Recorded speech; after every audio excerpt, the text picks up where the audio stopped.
Greetings, MelVee family. How are you doing today? What a blessed moment it is for me to bring you another episode of the podcast On The Go. On this one, we're really just sitting down to talk to one of our esteemed brothers. I'll be introducing him in a moment. He's really done exceptionally well, and the Lord has led him. And it's a privilege for us to bring you this journey with God, and we'll be sharing. And before we get into the details of this program, may I invite you to please subscribe if you haven't done so. Just below, you'll see the red button. Press on that, press the bell as well so that you don't miss the next episodes. And if you don't mind, share this with someone else. And as you watch, I would really appreciate if you can like and leave a comment below. And let us know what you think about this episode. And do let us know what other things you might want to know from our guest today. And so I am privileged today to meet with one of my big brothers. And I've known him for many years. Many of you, if I show you his face now, you would remember him from his music exploits. And recently he's been speaking a lot. He has become a very keynote speaker on stewardship. He has been a singer, has traveled Africa and the world. I'm talking about none other than Mandikudza Sithole. Mkom.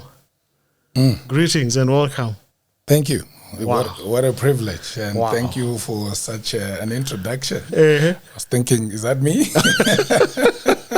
Yes, man, that's you. And welcome and thank you so much for being here. Thank you for having me. And thank you for honoring us to come here and share with us your journey with God. I think it's about time. Pitch pipe song.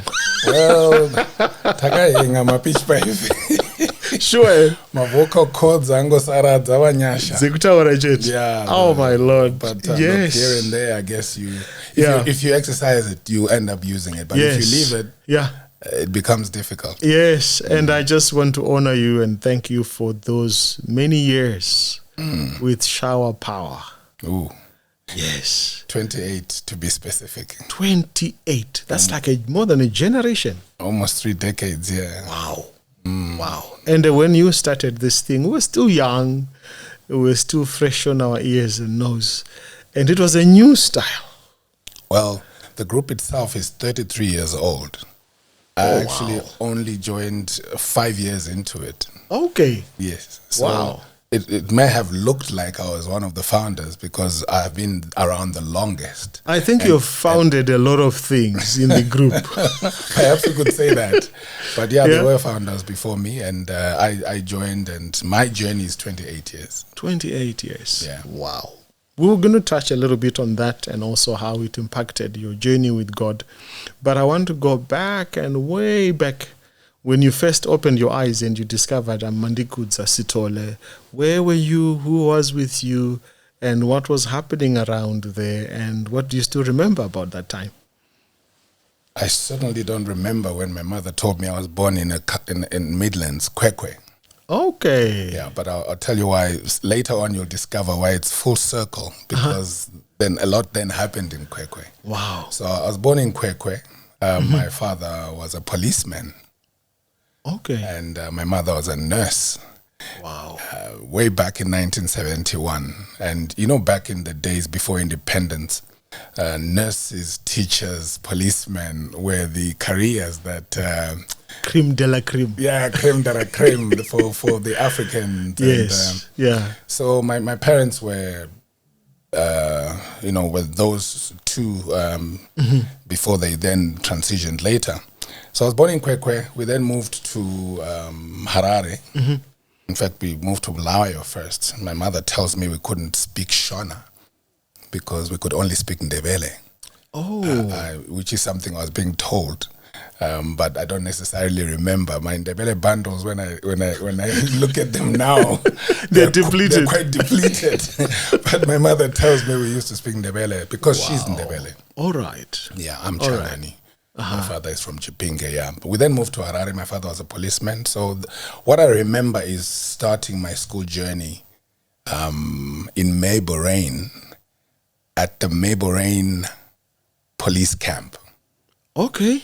That's when I started remembering life. In fact, I've got vague memories of, they say we stayed at Maurice Depot.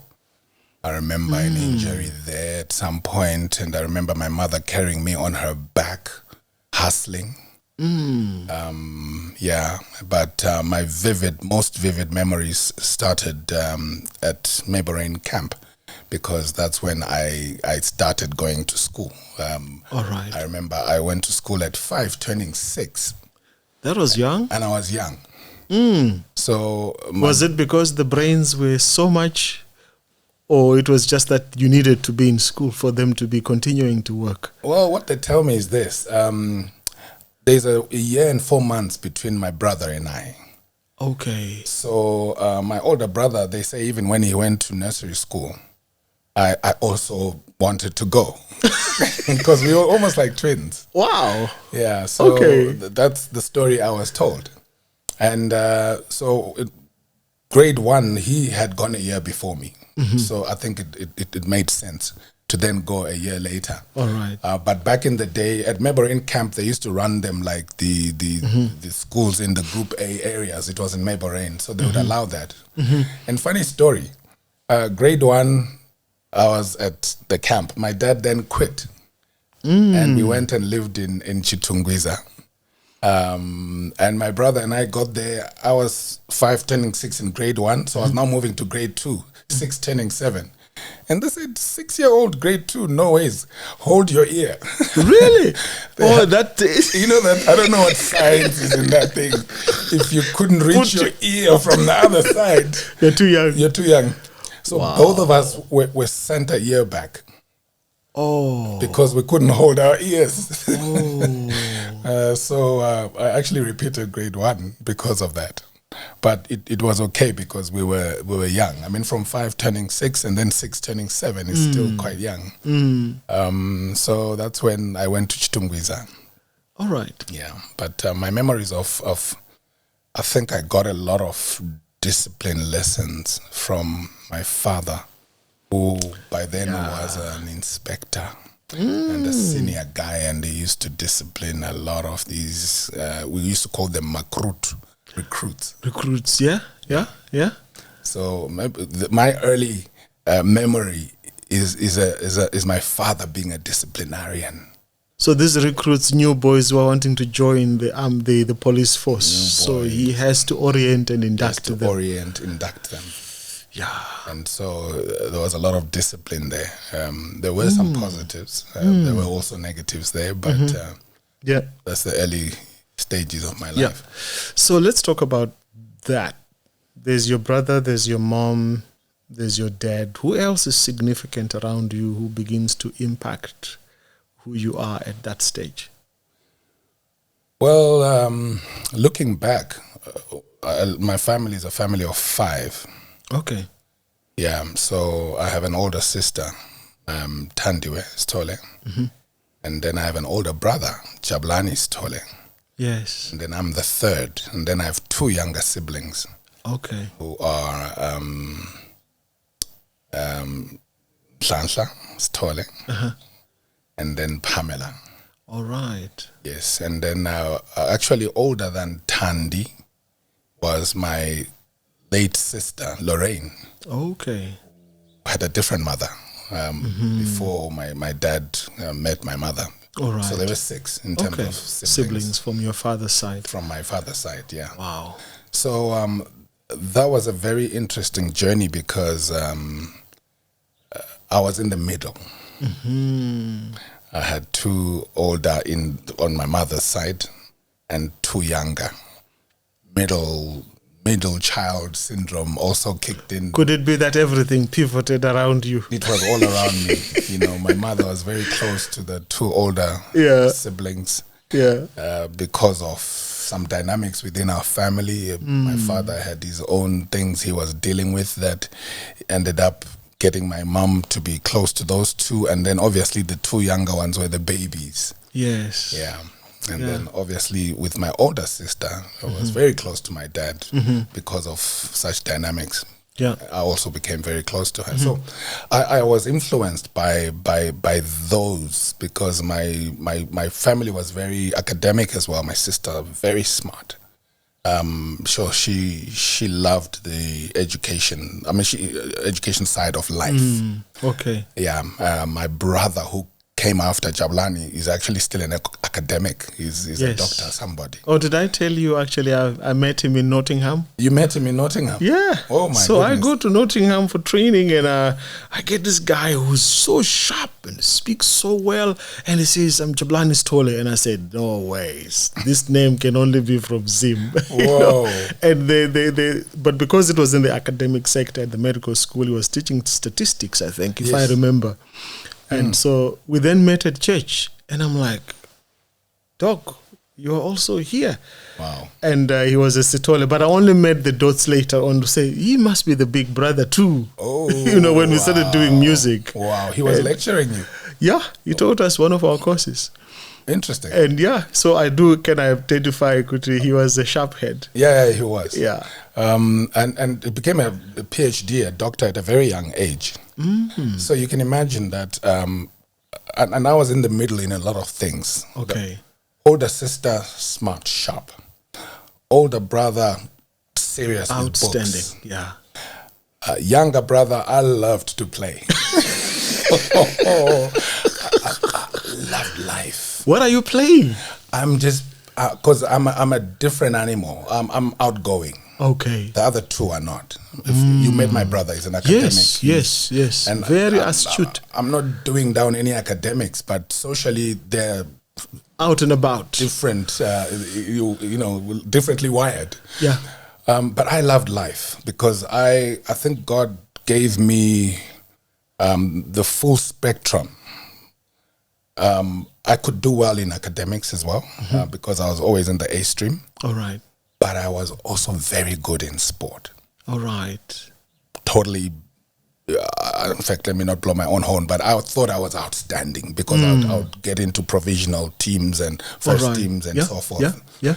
And then I was also good at the social side of things, the choir, the singing, you name it. So I was almost an all-rounder. All right. But you can imagine that Mami would say, how come you're never reading? Your brother is always reading and you're playing. And so I also felt, it was trying to get me to conform into somebody that I wasn't. So I ended up being a little bit of a rebel in up to now, in fact, come to think of it, now that you've mentioned it, I never thought of it like that.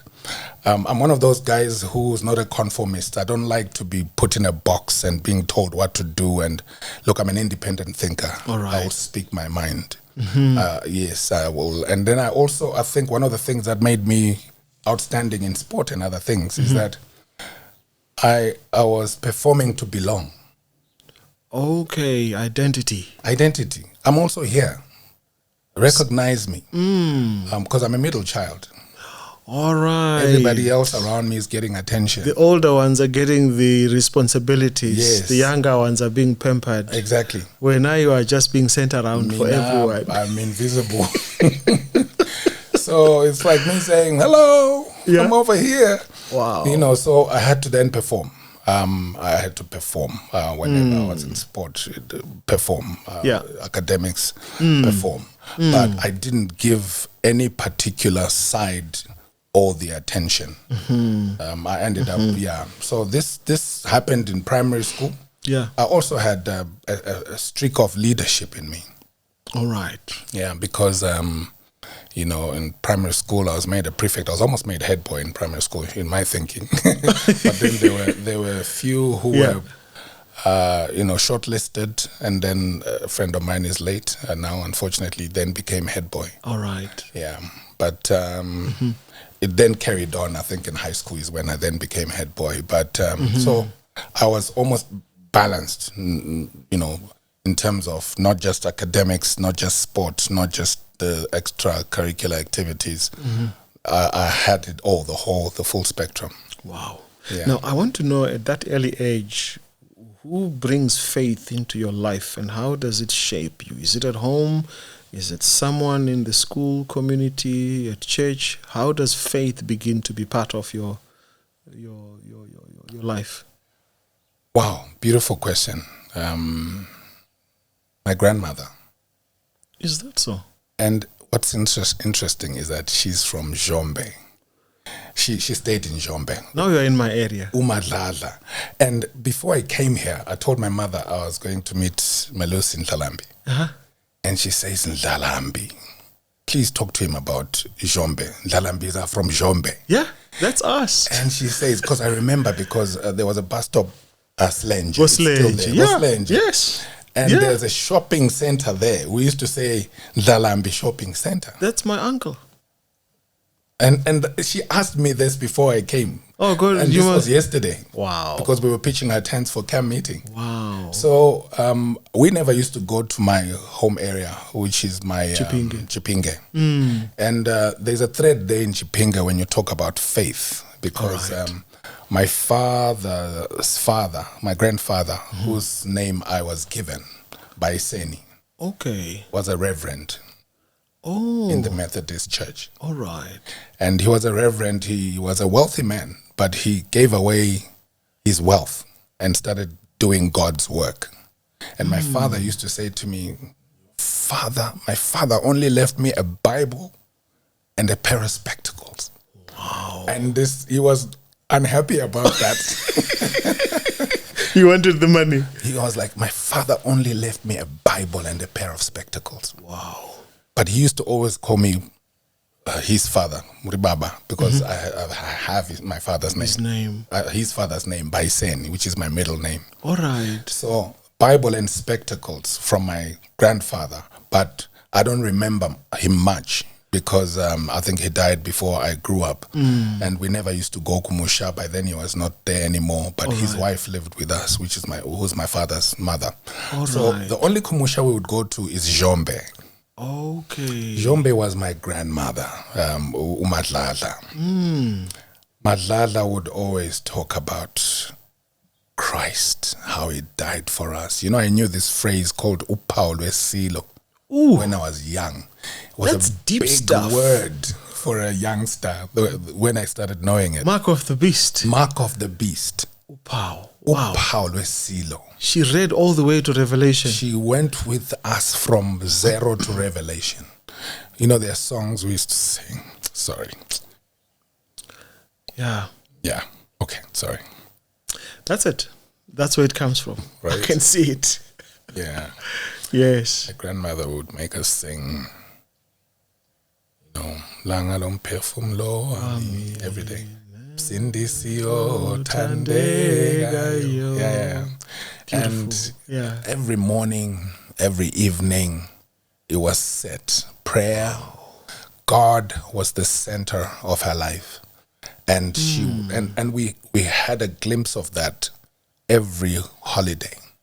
Because this was a holiday place. We used to go there during school holidays. That's like 3 months of the year. Yeah, well. Because every holiday was like a month and a week or so. And would only be there for about 2 weeks or so. Okay. So my mom, her daughter had stopped going to church because she married my father, who was Catholic.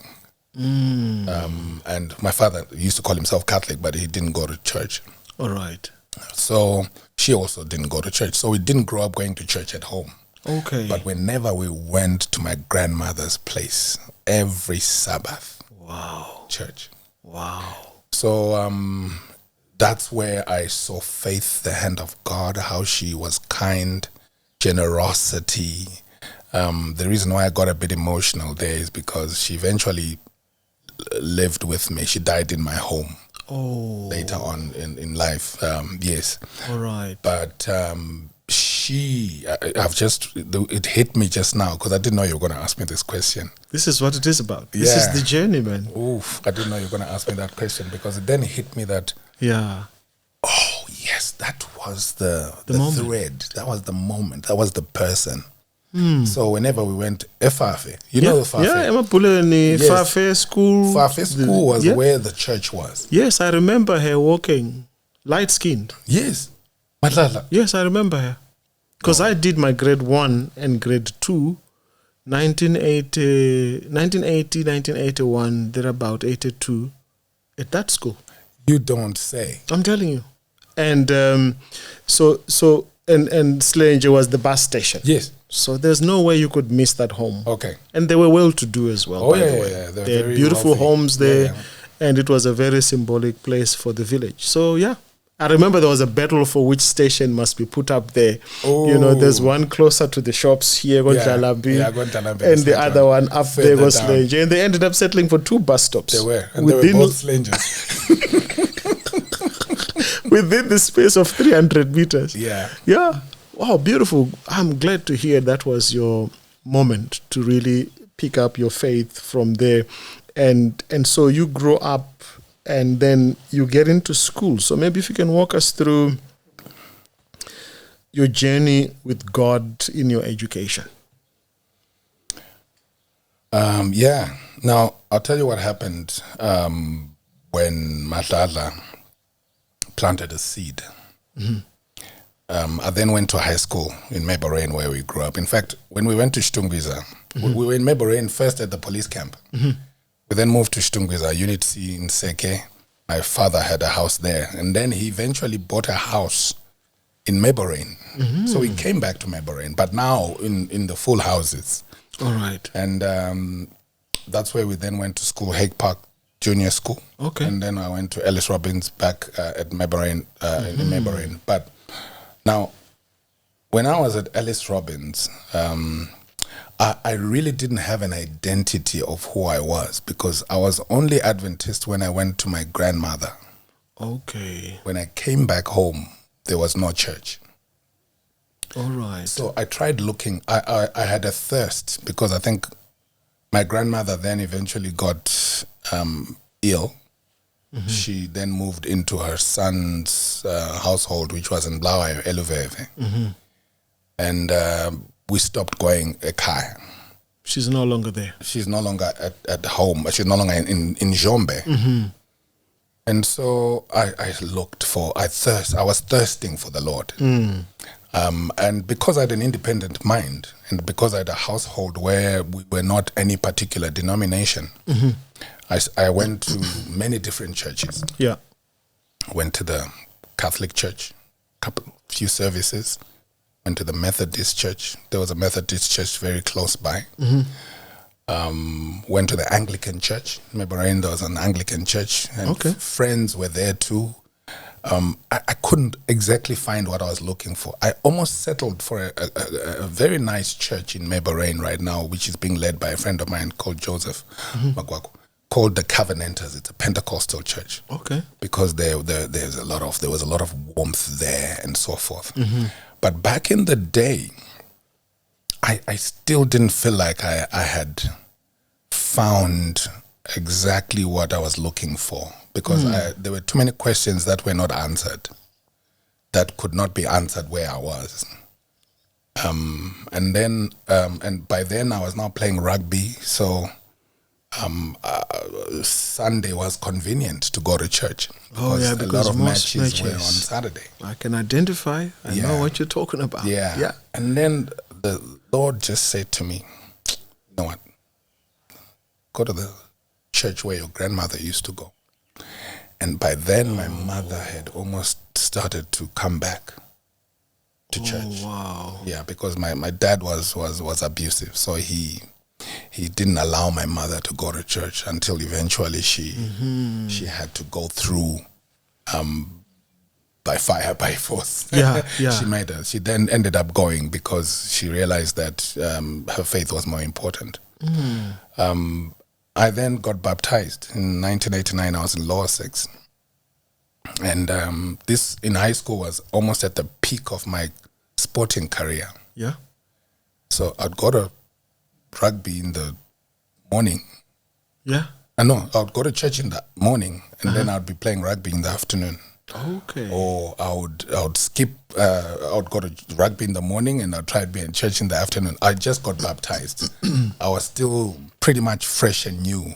It spilled over because, in school, in fact, there was a lot of that thread carried on because I also was a member of Scripture Union in school. Okay. And then I think that's where even my musical career began. But I need to drill a little bit more and find out, where is this thirst coming from? Is it grandma or something is happening in you and your surroundings such that you feel inadequate. There's something you are questing for because you've gone to all these churches.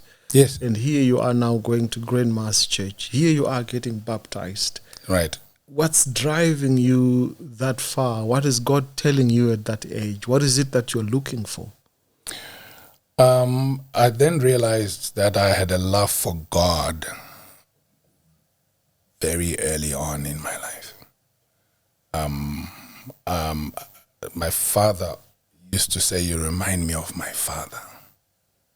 The one with the Bible? The one who gave him a Bible and spectacle, because he was a reverend. Wow. He would call me reverend.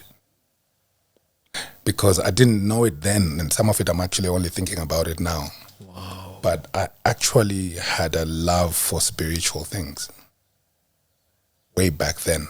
Did he pray? Did that grandfather ever pray? Maybe that was the prayer he made. He probably did, because I was born when he was still alive, but I was too young to remember. And the parents didn't tell you what happened at your birth? Maybe he commissioned you like Simeon did to Jesus. He might, being a man of God, he probably did. Yes. And it's funny because my life has pretty much followed his path. Wow. And even the stewardship, which we will talk about maybe later.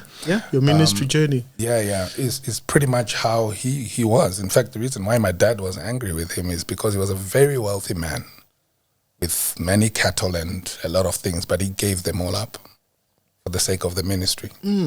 Yeah, and my dad, at some point, I remember in high school, he was happy to have a son who could move around with him, and my dad used to drink and smoke. And there was a time he wished I could drink with him and smoke with him. And he would cuss and say, "You're a mfundis, man. You're too much of a mfundis." Wow. So I think he also recognized the thread, and he started recognizing early on that this young man is going in this direction. And not that he has lost me, but I've lost him to this. You can join me on this one. You can join me on this one. Wow. So basically, I think the love for God started manifesting. In fact, I think even in primary school, because I remember some Americans coming, and they were teaching us songs. I remember a song, "Lord, oh Lord, how majestic is your name in all the earth." Yes. And I started singing it with so much love and enthusiasm. One of them walked towards me, and they were pulling their ear. They could hear something. They came right in front of me. I was terrified. An American Caucasian. Wow. Coming towards me, and they can tell there's somebody with a nice voice there. Wow. So they came, and when they did that, I was terrified, and I started lip syncing. I just moved my lips, and I could tell there was a confusion. They'd come so close to it, come so close, but now they're not singing. But now they could not hear it. And I think that actually saved me, because I have a feeling if they had maybe picked me out, I don't know where I would have ended up. Wow. Maybe you would have joined Brooklyn Choir in the US, or who knows? Maybe, but I think I love the way my life turned out. Wow. Yeah. Wow. Yeah. So there is the passion, there is grandfather, there's grandmother, they are impacting your life, and you're going to school, you're passing your grades. How does God show up himself in your career choices and the things that you begin to do? Where is the hand of God there? What do you see there? Oh, I see the hand of God at every stage, because I'll tell you, because of sport, and I got excited with the things I was passionate about, sports, music, everything. I now spread across a lot of things that I did my attention. It was different from my siblings who were doing academics, maybe, and a little bit of sport. But the way I passed my O-levels, it shocked everyone. Because as far as they were concerned, I was playing, because I was in choir, I was in drama, I was in rugby, I was in doing everything that could be done. Wow. But I passed well. And this is what I then ended up saying even to my siblings, that this is natural intelligence. I think your bragging rights went to another level. My bragging rights went to another level. You have to sweat it out and then don't sleep and so forth. Natural intelligence. Yeah. And so I saw the hand of God there. Yeah. And what's interesting is even in school, even A-level, because A-level is not a walk in the park. Oh yeah, that's difficult. Yeah, it is difficult. It's depth there. And you can't wing it. Like we thought we could at O-level. So what I then saw was that God made sure that yes, I picked up a thread of the music from that primary time. I was now there was some shows that I became main actor, dramas. I remember John Milton Speed, and I was singing solos already. All right. Now he's preparing me for something that came later, and I didn't realize it. And then he moved me to a different town. Now what happened is, I did my A-levels, and I knew that I was too playful for A-level. So I wasn't going to make the cut. Back in our days, there were only 2 universities. Yeah, yeah. Use it, and NAST had just come up, yes. Yeah, yeah. And you needed a certain number of points. And I thought, with all that I had to do, with all these things that I didn't let go of, maybe I wouldn't make it. So my sister, the one I spoke about, who is my firstborn sister, then called me to Kwekwe, which is because she lived there. Her husband was the chief engineer at Zisco Steel. All right. I went and did an apprenticeship engineering. Also, you abandoned the A-level? No, I did A-level. I wrote finished it? All right. Yes, but I didn't wait for the results. Oh, okay. My mother is the one who went to get the results, because January of the following year, I was already starting apprenticeship. Wow. In Kwekwe. Wow. And by the time I got to Kwekwe, I was now, because I was baptized in Lower 6, I was now an Adventist. And I started going to church, and I started singing with a group called Calvary. Okay. Yes, singing Negro spirituals. We were almost a quartet. We were a quartet, yeah. Negro spirituals. That was my first step into Adventist music. And I was using the skills that I developed in school. Okay. And I wasn't even an Adventist. All right. And this is God leading me to a place where, I needed to then sharpen that skill. And during my apprenticeship, I went to Bulawayo. And then that's where I started singing with another group called Joy Bells. And then I got so deep into music that I now had time. I now had something for my time, because I was still playing rugby. Okay. On Saturdays. All right. In spite of whatever happened there. But when I went to college, I then became more serious, because music started taking up more of my time than rugby. It weaned me out of rugby. I then cut it off, and I said, I'm not playing rugby anymore, even though I felt I had a chance even to play for the country, for Zim. But I made a choice, and I cut it off straight away, and I said, I'm not doing rugby anymore because of the Sabbath. Wow. And Bulawayo is where I then met my wife as well. And then I started singing. I sang. And the Lord was molding me. And this thing called the quarterly. The Sabbath school lesson. The Sabbath school lesson was a game changer for me. How was that? Because, when you're starting out, I didn't know much. I couldn't contribute. I was a rugby player. I wasn't too serious. I was just somebody who loved the Lord. You didn't even do Pathfinders, so Bible truth is not even in you. No AY. No AY. I was just now singing. But empty vessel, thirsting for the Lord. Sabbath school was a game changer for me, because I started reading the quarterly like I was studying school stuff. Wow. Within a short space of time, they made me a teacher. Because I wanted to know what was in the quarterly on a weekly basis. That was my university. Wow. The quarterly was my spiritual university, because, somebody said to me, if you go through the quarterly for 10 years, you're almost as good as somebody who's done a theology degree. Wow, that's how much content there is. That's how much content there is, because it's a school. So I loved the school of Sabbath school, and I would read the quarterly, and then I became a teacher. You know, the concept of teaching. Yeah. You will remember more when you teach than when you just learn. Yes. So the more you teach, the more you remember. It's rubbing into you. It's staying in you. You are becoming it. Yeah. So that thread went, and you know, in the Adventist church, once you start contributing, they see you. Yeah. And they hear you. And as they well. will be saying, "Ane jacket, ane tie." Yeah, exactly. and then it's very easy for them to say, this guy is elder material or deacon material. Wow. And this is how I then broke into church leadership. People never really saw my church leadership side, because the one that was more visible was the music.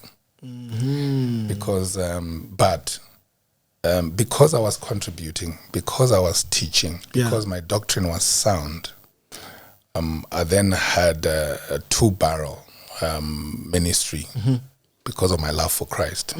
One was I was a teacher in the church. The second one was I was a singer in the church. And the teaching part fed the music, because the doctrine has to be sound. You know, you're onto something deep right there.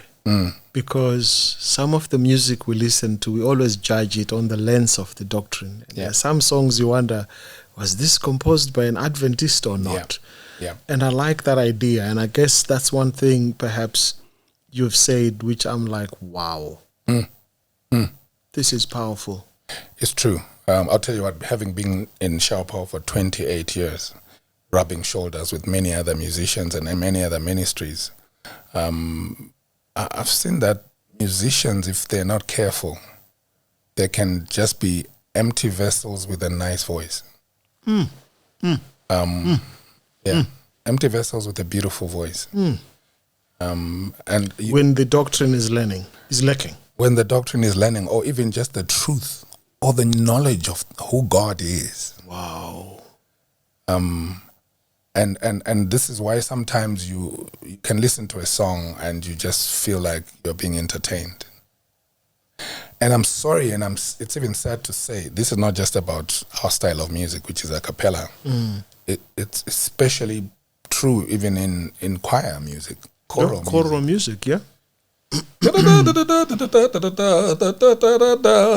all a lot of dynamics. It's nice. It sounds good, and it's 4-part melody, and some are going up, some are down, the bass. And then even the guy who's doing the choristering is looking good. But when you really then get down to think, okay, what is this song saying, and how has it impacted my life? You may find that a lot may lack in that area.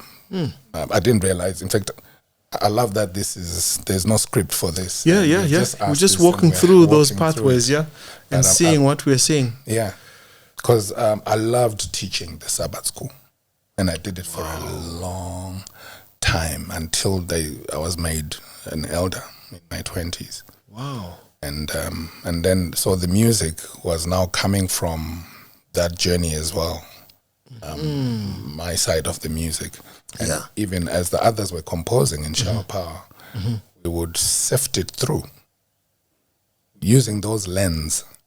The scriptural. Yeah, scriptural doctrinal lens. This one doesn't make sense. This one doesn't make sense. How can we say this? This doesn't go along with our doctrine. And so that's how the journey ended up. Now, your faith is definitely growing on an individual self-propelled journey, but I do know your family is quite spiritual. At least Jabu, I know.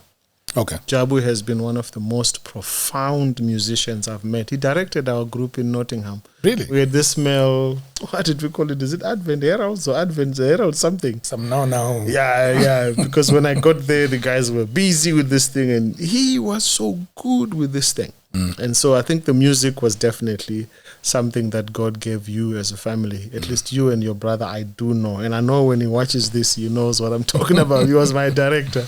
Oh, wow. And so maybe walk us through that growth trajectory.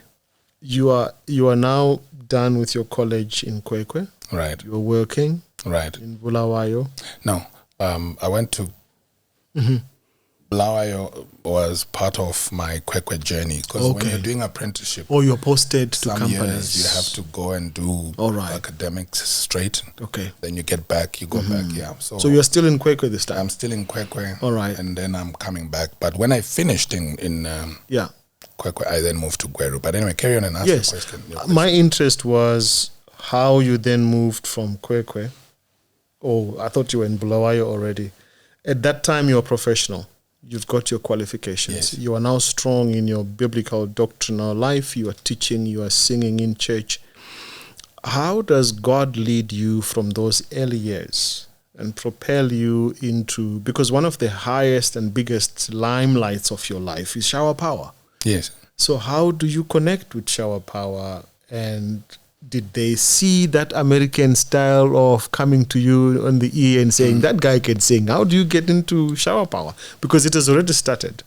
So I want to see your journey from Kwekwe and how the Lord led you. Okay. No, that's a good question. Because it was when I was in Kwekwe that we started going to camp meeting. In fact, I'd moved to Gweru by then, because when I finished in Kwekwe, I then went to work for Bata in Gweru, doing engineering. Yeah. All right. And then I started singing there as well with quartet with some 4 brothers. I can't even remember the name of our quartet.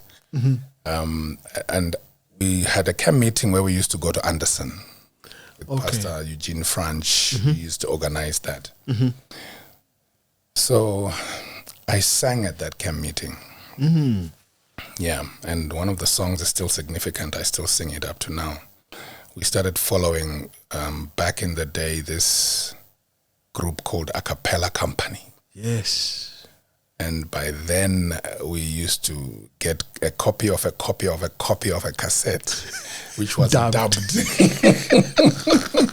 Handwritten. Dubbed and handwritten. And we didn't even know the words. I would put whatever I would put there. And whatever it sounds like. Whatever it sounded like. So I must say, and I'd never thought about this, but except recently, that I became one of those guys who became adventurous with the American runs.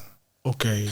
Now, what we call runs in music is the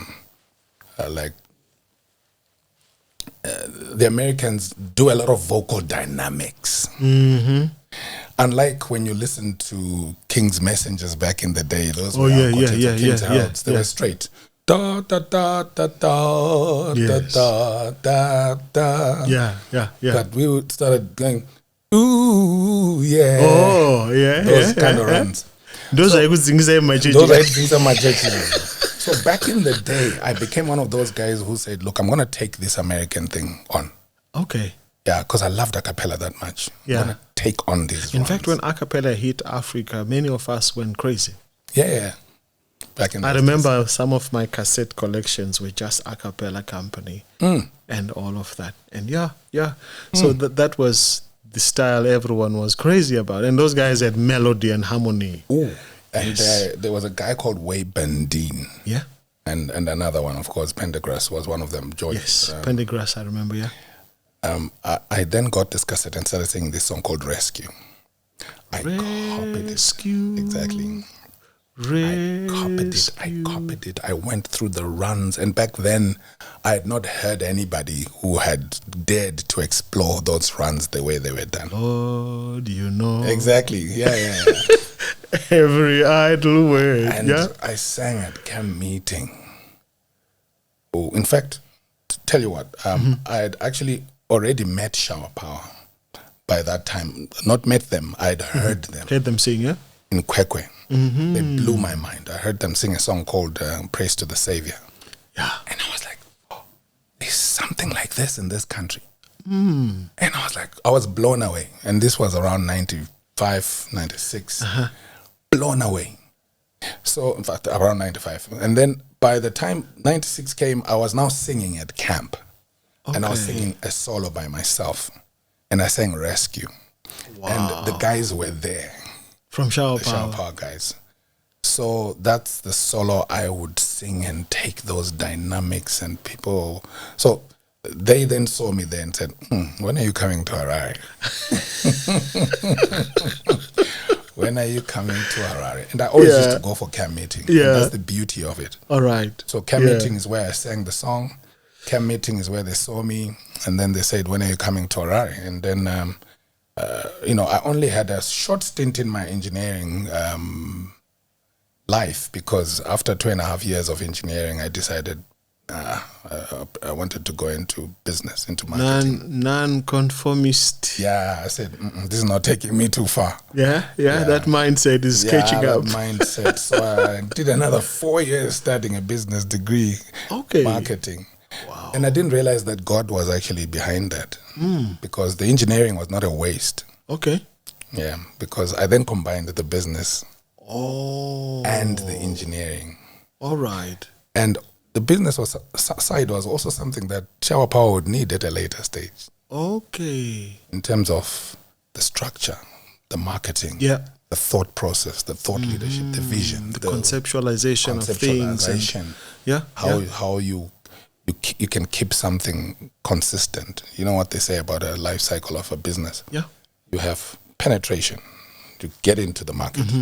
But it's not enough to get into the market, because you can collapse after a few. Penetrate. And then growth, which is scaling. Yeah. Scaling up is another challenge on its own. Many business people are also, one of my things that I do is I'm a business consultant, and I train SMEs.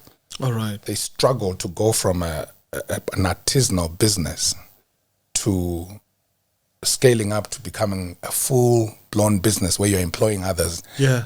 You're a corporation now. You're a corporation. You have employed more people, and there are now more employees. Now you have to divide yourself into 15, whereas before you could do it all by yourself. Yeah. That scaling up process. So it's like I'm laughing as you're saying that now. I was setting the cameras, I was setting the lights, I was setting everything, and I'm like, okay, I need to scale. Yeah, that's it. And I see it, because when I train SMEs, especially for export, I see that they struggle to go from an artisanal business to a fully process-driven with business. Systems, with something that can stand when you're not there. Yeah, things like that we'll learn in business, systems, processes, and things like that. So penetration, growth, maturity, then decline. And then there's a decline. Okay, naturally there declines. will be a decline, because your thing will become familiar. Everyone will copy it, maybe. Boring, everyone will copy it. Or times change, something new comes. Or people grow older and people want something new. Or the generation that you used to appeal to grows old. Yeah, they no longer need that. They no longer need that. So when there is decline in business, you have to reinvent yourself. And sustain. And have another trajectory where you're going up again. You've introduced something new. Okay. Give you an example. In business, we say new improved surf. New improved surf. What have they done? They're just trying to appeal to the newer users, because now there's competition. They're bringing in other things. What have you added to what you had before in order to remain relevant? So you start another cycle.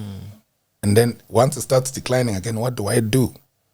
Because it's not just about one album. Okay. Not two. Yeah. Not three. How are you going to keep them still being top albums and selling to a different and changing generations, yeah? Because, you've got, do you still appeal to the school children as much as you appealed to the Madalas? The intellectuals. Wow. And how do you keep that balance? Where you retain your old guys somehow, but still appeal to whatever generation is there at the time. Wow. So scaling is a challenge, and even just after maturity, what goes beyond maturity. So I believe that the Lord trained me and prepared you for that. Prepared me for that. No wonder you stayed for 28 years, but there must be a secret why you stayed that long. What was it about Shower Power that kept you for that long? Because this thing is no longer just a music group. This is a culture. This is a phenomenon that has changed so many even if you look at many young people who are coming up today, they are copying that generational style of shower power. So what was it about the 28 years that kept you going? You know, you can never set foot in ministry and walk away from it if God has put his hand in there. I'm telling you the number of miracles that we have experienced in shower power. I can write a book. In fact, I should. In fact, I will. It starts now. So this is the introductory chapter. I'm telling you, every journey has a story, and the growth phase, faith, the miracles. I mean, I could just give you one or two examples. Yeah. One of our first trips coming to South Africa, or not first, but after I came in, back then they used to need visas. Yes, you'd apply at the embassy. Yes, you needed visas to come to South Africa. Yeah. And one of us had an expired visa and had a temporary ETD because he'd lost his passport. This is Jeremiah. He always loses his passport. Jeremiah always has a story about passports. We stop and we pray. We say, Lord, we need this guy. We want to go on. We need this guy. Get through somehow the customs, the immigration at the border. Cross. I don't know how we got through immigration. They didn't notice that there's an expired visa here. Oh. Yes. Immediately after we get in, just before Messina, roadblock, big one with policemen all around with soldiers. This soldier, white guy comes, right, everyone, passports one by one. Who are you? Wow. Blah, blah. He's got a torch. He checks everything and everyone. He gets to Jerry. Voo, voo, voo, voo, voo. And then he says, okay, your ETD is about to expire. You must make sure you renew it. He doesn't see that his visa has actually expired. It's expired. He wasn't supposed to be in South Africa. Wow. And Jerry also had another incident. We meet him, we're going to Malawi years later. Where we meet him and hug and so forth, and he gets into the car, he leaves his bag right there. And that's the bag that has his passport. My goodness. We get close to Nyamapanda, he looks for his bag, he can't find it. And we are supposed to go through Mozambique to Malawi. Yes. And then we said, Lord, again, park, let's pray. Let's pray. But this bag has been left in Harare. Ay. And we can't go back to Harare because we'll miss our appointment in Malawi. Yes. Lord, we are not going for our personal business. We're going for your business. Yeah. We're not going back for the passports. We're going ahead. Please help us to get through somehow. I kid you not, we pray. We get to the Zimbabwe border, Nyamapanda. Shower power! You know, the immigration guys know us. They greet us. They're excited about us. You know, CD exchange, whatnot. Yeah, oh, you guys have followed you guys everywhere, blah, blah, blah, yeah. But here's the deal, my friend. We have one of our guys who doesn't have a passport. Oh. We need to go. What can you do? Yeah. He says to us, you know what? I'm going to allow you through. But I can't guarantee what happens to you beyond this point. Just go through. Wow. Go through the Zim border. And by the way, this is like 1, 2, 3, 4, 5, 6, 7, 8 borders because going and coming back. Yes, because you're going to do 4 going and then 4 coming back. Wow. Long and short is, got to Malawi. And with roadblocks in Mozambique, with soldiers security, and police all the way. They would check the passports. Right. They wouldn't check how many we were in the car. Okay. Passport, they would just check the date stamp. Passport, date stamp. Passport, we were just passing them through. Wow. Okay, you're good. Go. Wow. All the way. The only place, in fact, let me not talk about the place when we were on our way back. Let me talk about when we got to Malawi. And we told them what happened. And they said, guys, don't go back. Yeah, you'll be in trouble because Mozambique is a different place. Yeah, you'll struggle to get out of prison if they find out. If they hold you in Mozambique. Yeah, they said, guys, don't take a chance. I said, no, Jerry has to be at work on Monday. And we prayed about this. They said, no, wait until the embassy opens, then apply for this and so forth. And we said, no, we're not doing that. We've prayed for this. We said we're going back. And we prayed. We came back. And the only place where they matched passport with person is at the bridge, Tete Bridge. You know, there was a place where you had to stamp your passport. I don't know if it's still the same.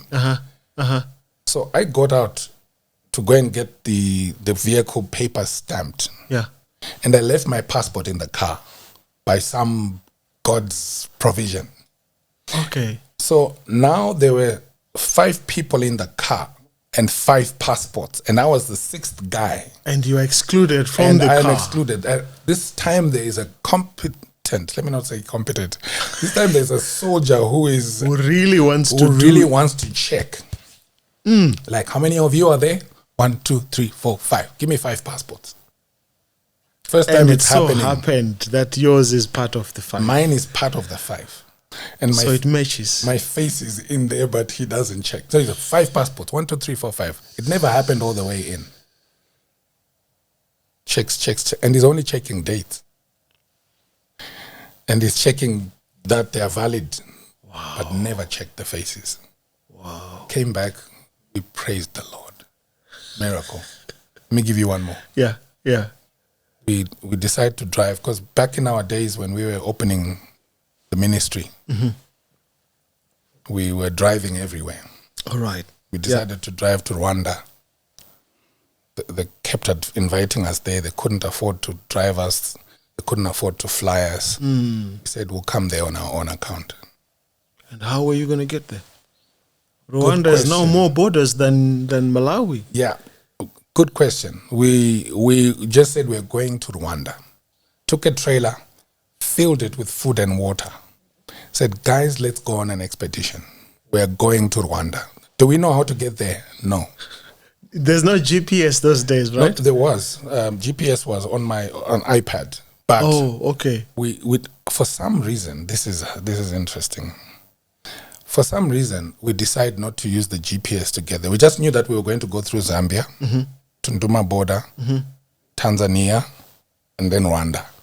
But we decided to ask directions. Guys, which way is Rwanda? That way. Which way is Rwanda? That way. And when we got there, we discovered that we had gone 1,000 kilometers more than we thought we would. Because the directions we were getting was 1,000 kilometers off. When we came back and we said, let's now use GPS to check where we went through, so that we use less kilometers. We then discovered that went through. GPS didn't know that there was no road, no tarmac. We went through a game park, 700 kilometers of dust, terrible road. Dust. We had to open the windows because aircon. We didn't know when the next service station was going to come from. 20 hours. If we had gone that way we would have got there tired and coffee and all sorts. Coughing and all sorts. But God made us lose 1,000 Ks, in spite of the fact that we had GPS in our car, not telephone, in an iPad.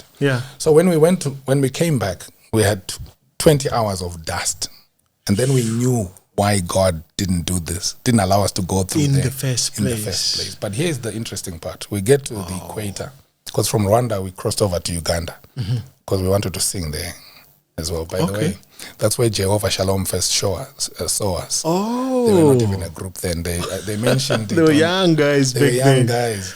So we drove to Uganda. We performed in Uganda, in Kampala. All right. And I heard one of their Facebook pages saying we were inspired. Guys, if you're listening, God bless you. Amen. And you're doing amazing things, and we really appreciate you. So we went and we sang in Kampala.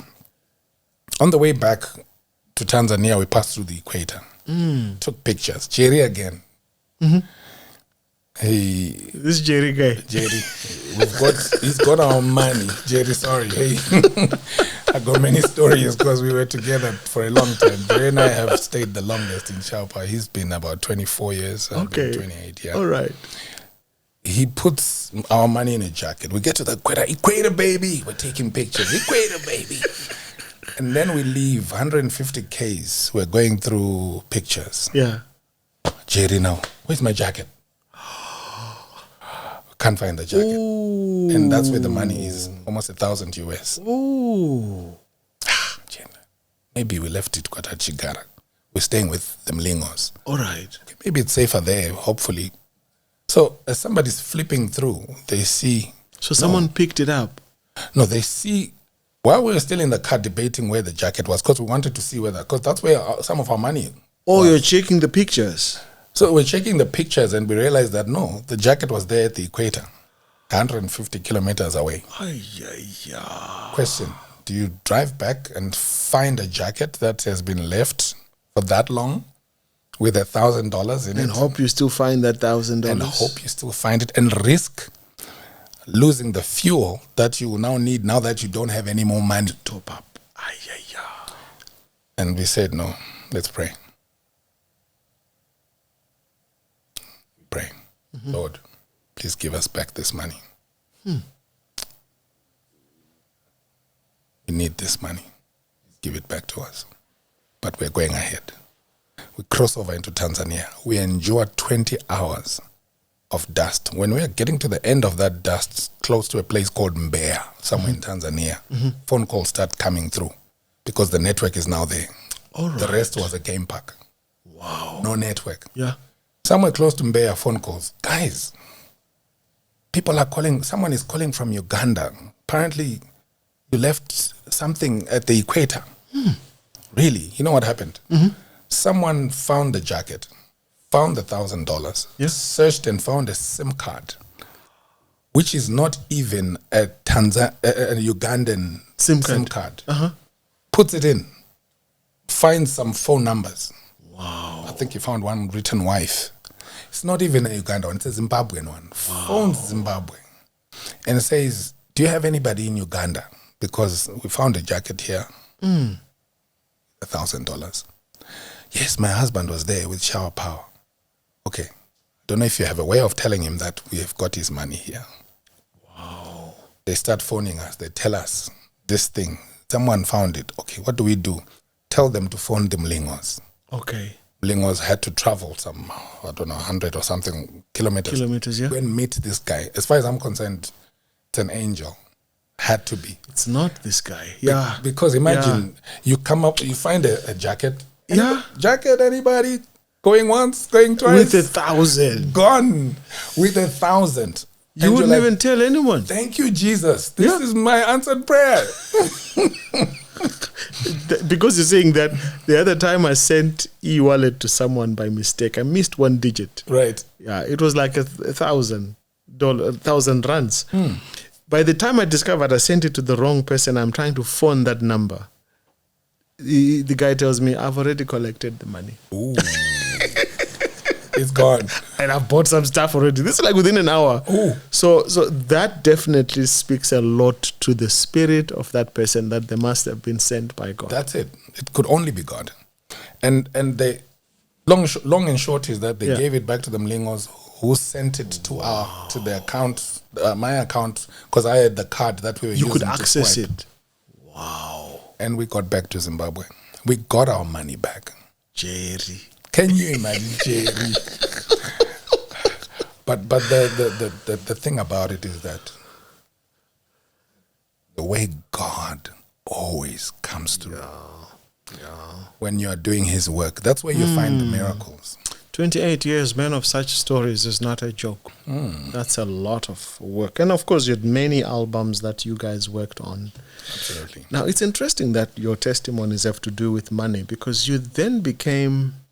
Talk to me about your journey into stewardship. Is that because of the money prayers or Sekuru, or how do you drift? I don't know if that's the right word, but you find yourself becoming a key resource. And I've listened to some of your lectures. I think my wife V actually was sitting behind the cameras was telling me she's watched some of those. How does the Lord lead you into that ministry, and why? I think it all worked together for good, because spirituality, finances, and obviously the music, the singing, is a combination of what I believe has sustained Shower Power for these years. Okay. In terms of God making sure that there's spirituality, there is financial discipline, and then the music, there's talent. Because music alone won't do it. A lot of groups will break up because of money. You know, money is an issue. It's a big one. In fact, you put money right here. Right. I don't know you. Right, that's it. That's it. You put money here, this ministry may not even be done. True. Because you just run Bizak. Money changes a lot of things. It does. And I'll tell you, we had many offers of people who came in trying to offer us a money-making solution for our ministry. Because of your brand. Which would end up with us singing secular music. Wow. Or coming out of the gospel that we got into. And there's a lot of people who are tempted, I can tell you that. Yeah. We've seen quite a number of very well-meaning music ministry, but the moment they sign some of those deals, they become deal breakers. That's it. For the gospel. That's it. So, look, I believe God equipped me for the ministry. I'm not saying I'm the ministry, but during my tenure, during my time as leader, during my time within the ministry, there's things that were needed. And there will be things that are needed in the next phase. In fact, there was things that were needed in the first phase. Talked about 5 years that I wasn't there. And then after that, I came in. And everything works together. It's not just one thing. It's an ingredient. It's many things coming together. But for my life, because I'm the one telling the story, I think the thread came from the sacrifices that I spoke about my grandfather.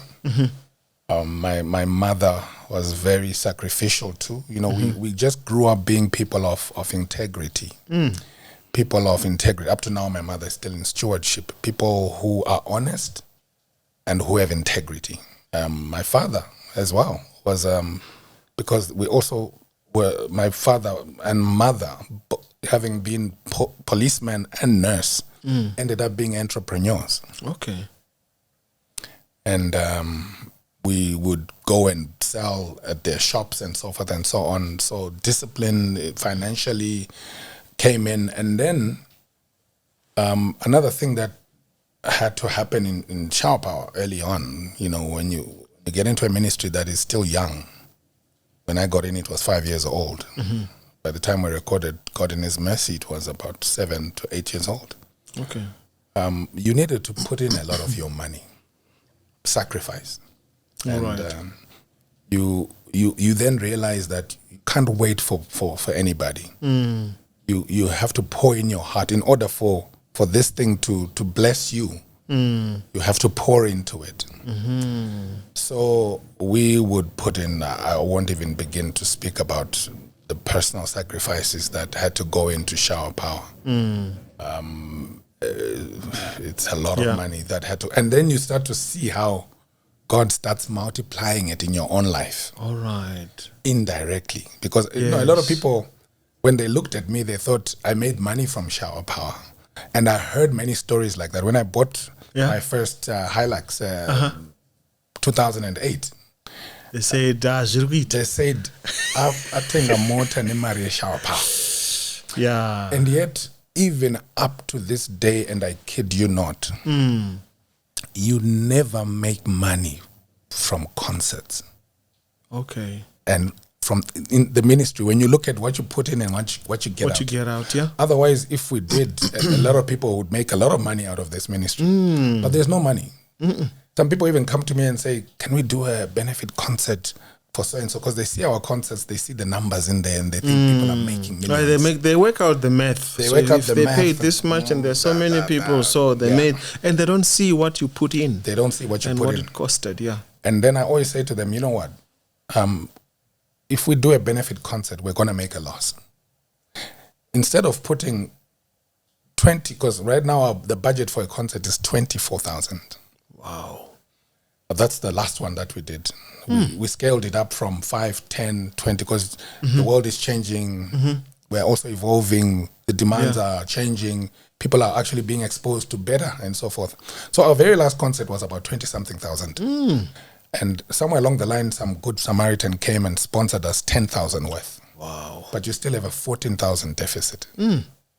And the tickets will not give you more than 10,000. Yeah. You've got to be selling them in a stadium, maybe. Yeah. Which you then can't do. You can't do. Yeah. So every year we would be making losses. And you'd have to cover. You have to cover this. You have to bring your car. The car has to go across Africa. You have to service it yourself. You have to do this. You have to. And then God started, I think the way he did it, he then integrated me into the stewardship department at church at MelVee. Okay. Early on, 1998, I think I was only 1 year into shower power. Maybe I was made, because I was an elder at MelVee. 97 is when I went back to Harare and then joined shower power. 98, I think, is when I became a stewardship director. All right. And I started being exposed to stewardship, reading more and more. Then a man called Arnold Janda started mentoring me. He's my father. He was the entrepreneur.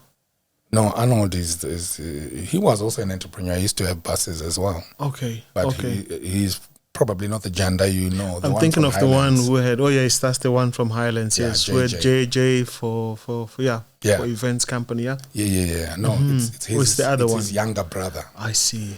He said, I don't know, he saw something. And he said, I want you to come with me. He literally held my hand and mentored me into stewardship. So what he did is, I had not learned Shona in school because we thought we were clever. Until it hit me that I wasted my years doing French and Afrikaans when I should have done Shona. You did Afrikaans? I did Afrikaans in high school. They used to offer it. And so forth. Wow. You know, we did a lot of basics. Then I skipped it and went to do French, and I did more years in French. But when we then got to when I started ministering, when we got to Lighthouse, because there was Lighthouse somewhere along the way, we were ministering at a place called Potter Farm.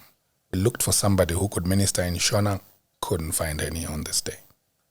A friend of ours called Tauraim Peter stood up and took a hymn book and he started reading Kupupura kwe pasi kwaskwedela with this accent. And this is like a hymn book.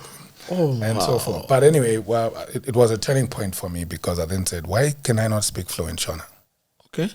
I started teaching myself how to read. Janda called me and he said, I want you to read for me while I teach stewardship. So I would be like, Papo Jacopo. I would be stammering and he would overtake me. And he's overtaking me from memory. Because he knows his verses. Because he knows his verses from start to finish. He overtakes me, he finishes, he hits me on the head and he says, Nyarara, keep quiet. And I'd be so embarrassed. I'd go back home, I would start to learn how to read better. I improved until he started saying to me, right, out of this week, I want you to preach on Wednesday. And I was like, no way, I can't do that. And you're supposed to preach in Shona. I'm supposed to preach in Shona. We're going to Marrakesh. Townships and townships. And it's strictly Shona. Yeah. From the suburbs. You need to speak in Shona. And then I struggled. Wow. And then he says, right, you're doing 2 days. Until he started saying, I've been invited. We're going to Rugare. And then he'd come back and say, tell you what, I can't come. Please go and do it. By yourself. By yourself. And I would go there, Kakama, my Shona. By then, the Holy Spirit was now working. Tongues were happening. It's interesting because now she was talking about hearing me preach at Mandara. Mandara is Shona speaking. Yes. I can now do 2 weeks or a week in Shona. Wow. I can do a week in English. Wow. Whatever. So that was the mentoring I got from Arnold Janda. And I wish many people would do the same. Just hold the young people's hands and teach them along as they go. So the stewardship became fundamental to my life, because even in business, I started seeing it, and I started seeing how it helped Mbewa HQ. I then became... I love that one. Yes, became famous for this philosophy, which I then phrased to say, Sungadumbu. Yes, tie your bowels, tie your stomach, literally, because the seed is not for consumption. Yeah, I have a friend of mine. I'm sure you know him, Blessing Machoda. So my surname is Ndlalambi. Ndlala means hunger. Mbi means a very bad hunger. His totemic surname, because I heard this on the wedding day. I'm sure you might be watching this. So his one of his uncles stands up and says, "Isu vekwa ndluni ewana dlembeo." So because I made so much fun about this, and we laugh about it, he says, which is Ndlalambi. So we laugh about this, but that's a powerful concept you've got. And I'm sure maybe in a minute or so you can share with us Mbewa Haijgiwe. That's a hallmark of stewardship. I think we must ingrain that and make it a Mandikudza Sithole's, quotable quote. Quotable quote. It's there even in my book. Mbewa Haijgiwe. So in fact, I've been known for that now. Mbewa Haijgiwe. The concept there is about thinking about tomorrow, because the seed has got two things that God put in it. God could have given us fruit, and fruit alone. If He had given us fruit without seed, it means that it would be His responsibility to feed us every day, which it is, and He does. But He did it in a way that we could produce it ourselves from then on. So the promises that are in the seed are two. Number one, if you know what to do with seed, you can have perpetual supply. Wow. You can have whatever fruit from that seed perpetually, because there is a fruit in a seed, and a seed in a fruit, and a fruit in a seed, in a seed, in a fruit. So it's perpetuity. The concept is not only about farming, it's about perpetuating things, where your sustainability is being questioned. How do you make sure that you still have the same 10 years down the line? If not more. If not more. So the first promise is perpetuity. The second promise now is multiplication. Because when you put a seed in the ground, the Bible says in Matthew 13 and verse 8, it'll give 30-fold, 60-fold, and 100-fold. Meaning, all you have to do as a good steward is to look for good soil for your seed. To plant it, it will grow. It'll multiply. So when you find yourself reducing in terms of resources, check your seed. When you find yourself not eating anymore because you've gone hungry, what happened to the seed? Restore your seed mentality, restore the investment, have an investment mentality where you're thinking, what am I going to harvest tomorrow? I'll say this. All right. Those who go to work have a month-long cycle. 30 days. To plant and harvest. And if you're from economies like Zimbabwe, you probably don't even have a pension. So it's just 30 days. Yeah. But those in fact, in some economies, actually daily. You can lose that seed in the same day. But then there are those who plant vegetables. Their cycles can go into a month, 2 months, 3 months. Unless if you plant spinach, you can harvest for 4 months. Yeah. 4 months. But still, that means that at least those kind of people are further looking than the guys who are just looking at daily income or monthly income. And then you're looking at those who plant maize or wheat or whatever seasonal. So it's like a year, a whole season. So this one is planting today, but you're probably going to only reap the results in a year, or get profit from it in a year, because it has to dry, before it goes to market. But then there are those who are deeper thinkers, further thinkers, who plant trees. Okay. Where you can plant it today, but you're only harvesting it in 7 years' time. Wow. Those are the bigger thinkers. Because we say, the best time to plant a tree is 20 years ago, but the next best time is now. It's now. But when you plant trees now, you and I are now, you are just getting into 50. Yeah, just going that level, man, 5th level. I'm 54 next month. Wow. We are now need to be looking at what's going to happen in our 60s. 10, 15 years from now. Exactly. So the things we should be planting now are those that we'll be harvesting then. We should be looking at planting solid trees now, because by then we won't be able to plant anymore. Except maybe to plant seed into people. And we can't harvest from those trees later on. It's too late. That's it. Yeah. So the mentality of Sungadumbu Mbewa Ijkiwe is that, have you thought about what you're going to eat tomorrow? Because Masosere taught me that the death of today is the harvest of tomorrow. Wow. The death of today is the harvest of tomorrow. A Christian dies and sacrifices today, you'll harvest tomorrow. You make your seed die today, you'll harvest tomorrow. And that's how I incorporated it now into the Sungadumbu Mbewa Ijkiwe, in that kana pasna chafanas, if you have not put anything into the ground today, what are you expecting to eat tomorrow? Those who are eating things now and have not planted are eating other people's plantings. They're stealing. They're stealing. So what you're eating today should have been planted months, years ago. Yes. So you're probably eating someone else's plantings. So let's plant today. Yeah. So we harvest tomorrow. Yeah. Now, I wanted to look at how do you make decisions? And I want us to get into the final segment, and we're looking forward. Right. How do you integrate faith into your day-to-day life? Because faith can be a very difficult thing. And this thing of also thinking ahead of things you have not seen and the things hoped for, anticipating. And if you make an investment now, you're not sure whether it's going to mature or not. Yeah. So how do you integrate faith into your day-to-day life? Faith for me is the biggest lesson that God has taught me throughout everything that I've done in my life, including all the friends that He has given to me. People like I just mentioned, Masosere. Yeah. The biggest lesson that my friend Masosere, the late Noel, taught me was faith. How did you meet that man? I wanted to ask you. Telling you the stories about Masosere are amazing. He was my mentor, that man.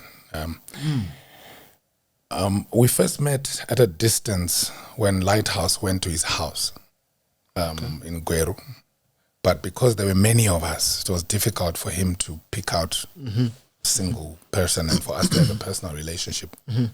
But the second time I met him was, I saw him at Newlands, just away from Newlands Shopping Center towards the prison, along Enterprise.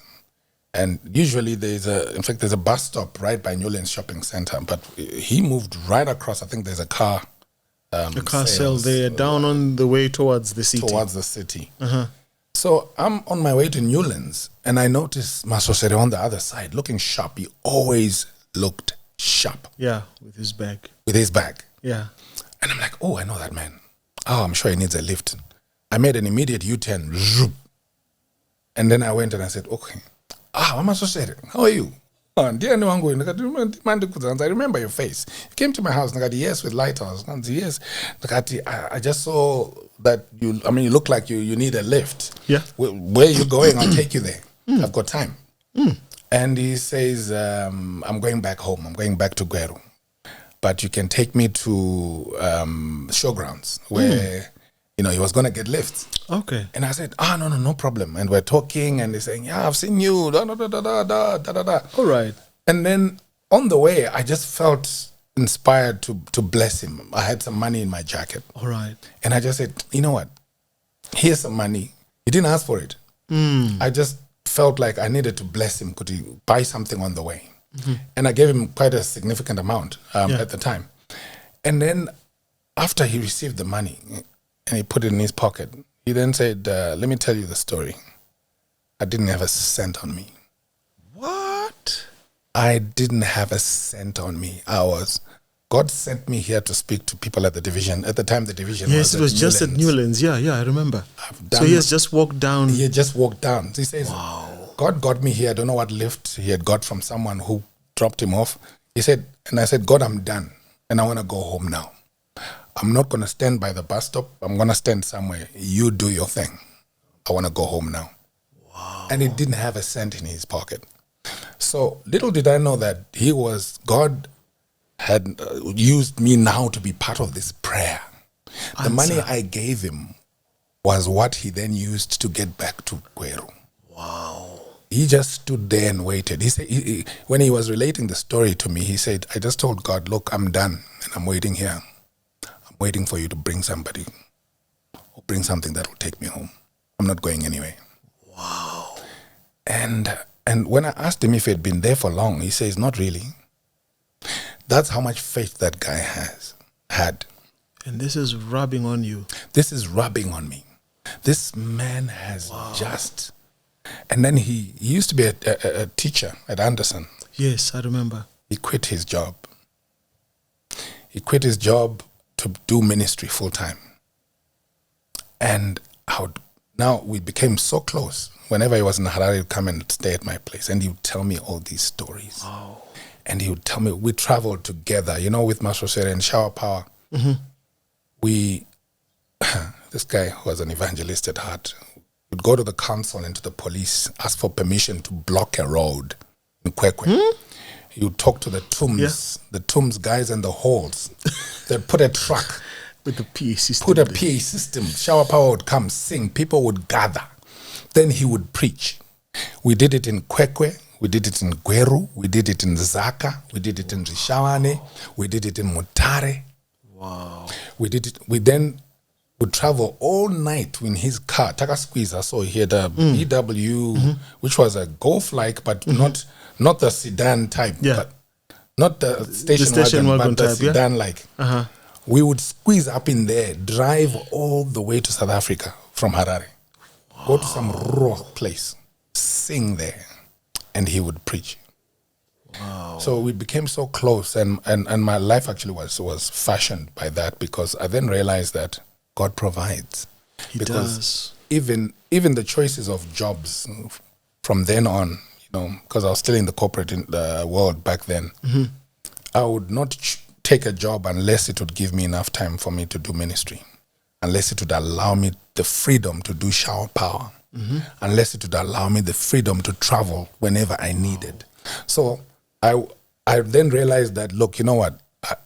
You can forgo all those corporate high-ranking positions and all sorts, and God can still take you up there, because Masosore's children never lacked.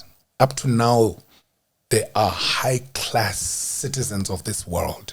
I remember praying a prayer, and he reminded me of it. I prayed a prayer because God inspired me at the time to pray this in his room, in his house.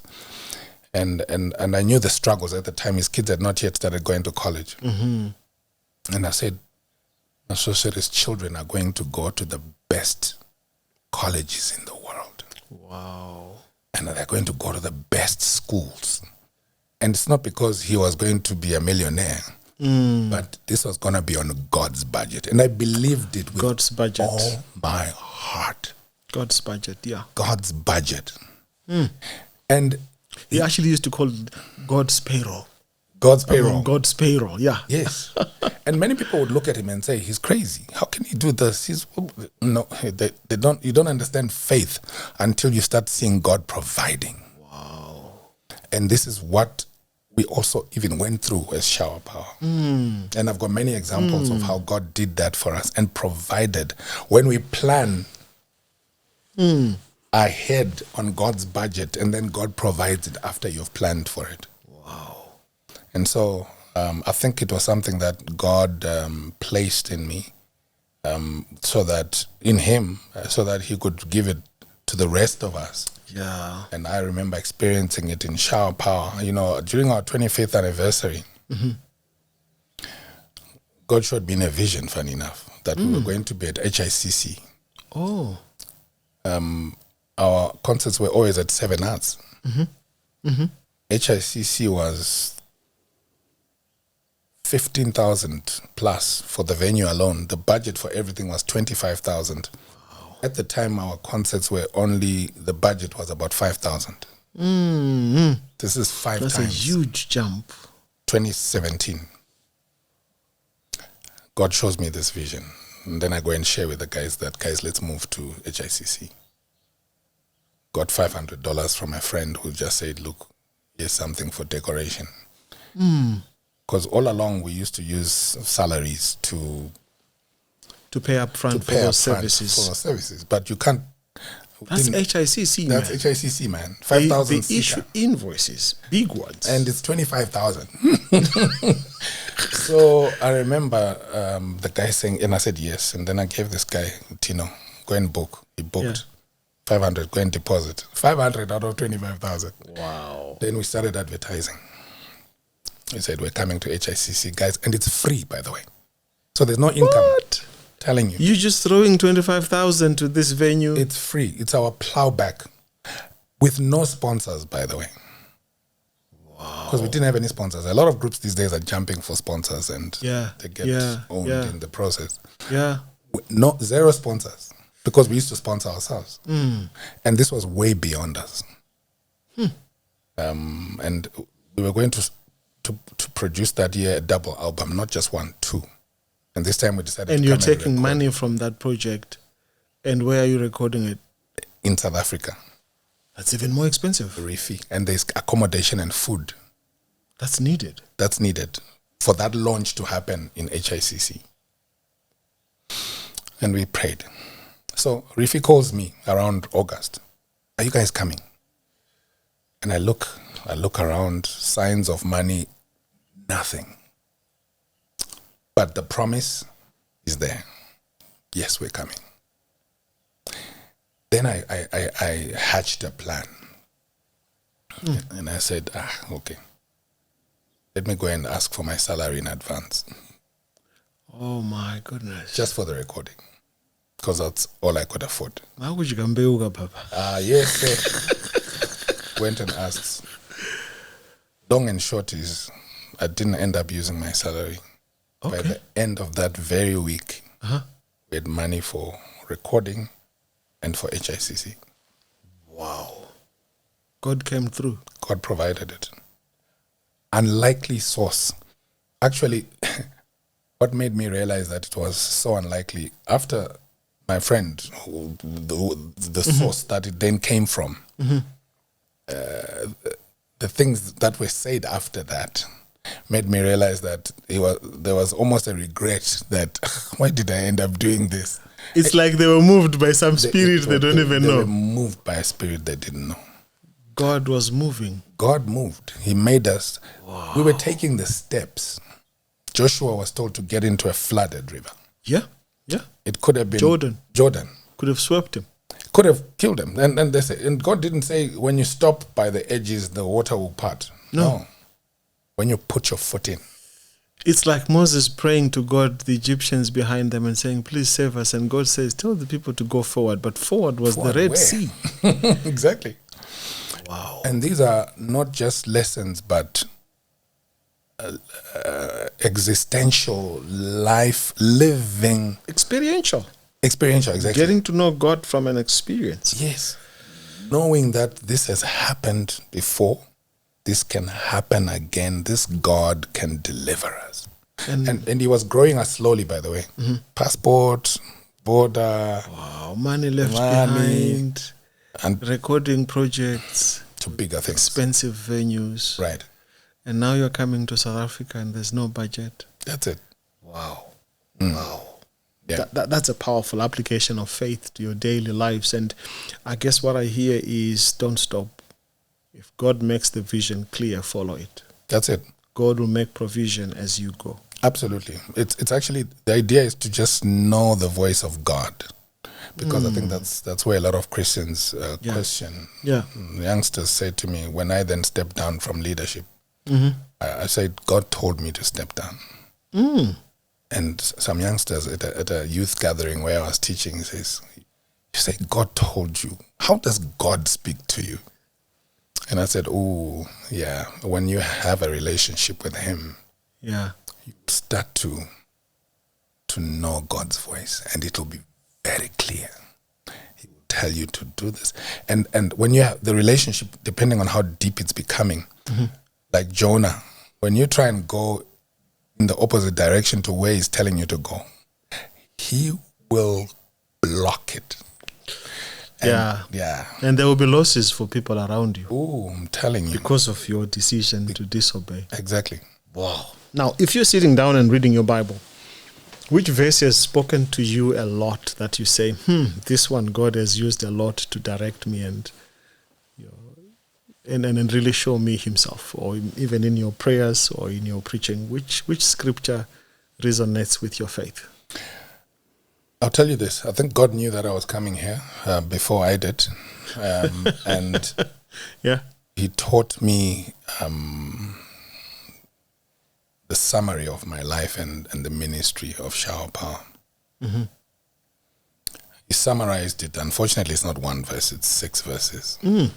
Yeah. Wow, that's how broad and deep. Would you want me to the spectrum? tell you? Yes. I've got time. You've got time? The tapes are still available. Let me look into the camera right now. Yeah. The Lord is my shepherd. I shall not want. Wow.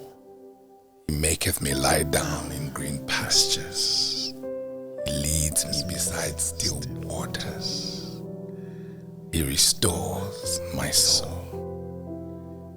He leadeth me in the paths of righteousness for his name's sake. Wow. Yea, though I walk through the shadow of death, I will fear no evil, for thou art with me.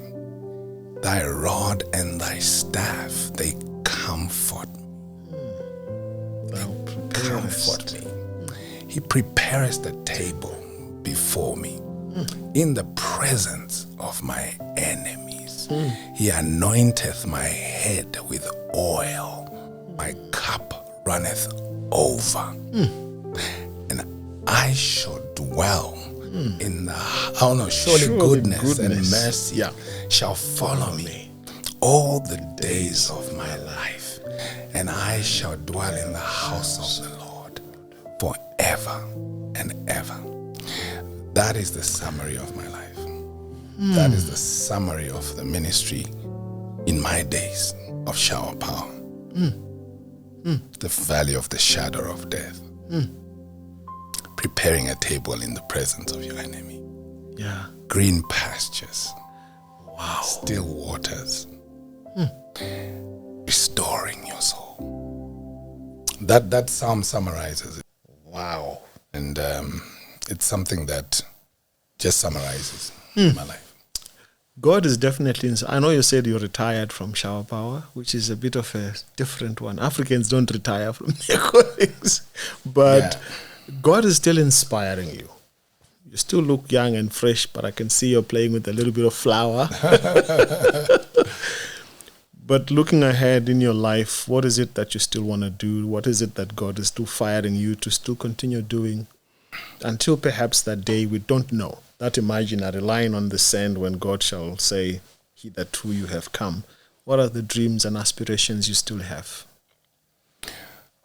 Well, I retired from Shower Power, from singing, and also from active leadership.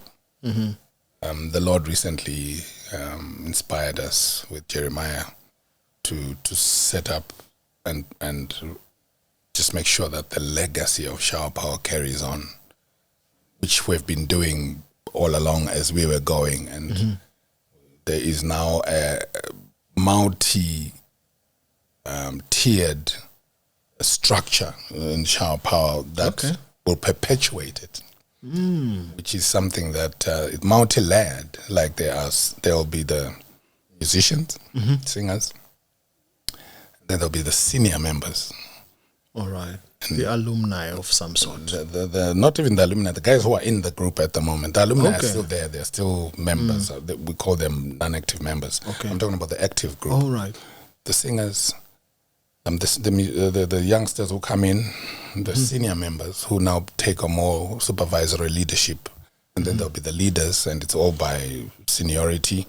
And then after leadership, you transition after you've retired, like Jerry and I, into trustees. As we move, so that it's perpetual. It keeps going, and you're mentoring the youngsters. In fact, every layer will be mentoring the younger layers, so that there's no time where, if say one of us dies, there's not going to be a vacuum, because there are multiple layers of people with experience who have stayed, who can still feed into it. But beyond that, I'm seeing myself going into, funny enough, because this is a podcast. Yeah. I love to empower young people. Okay. Yeah, I'm already in a space where I train for export. I train SMEs for export in Zimbabwe. Okay.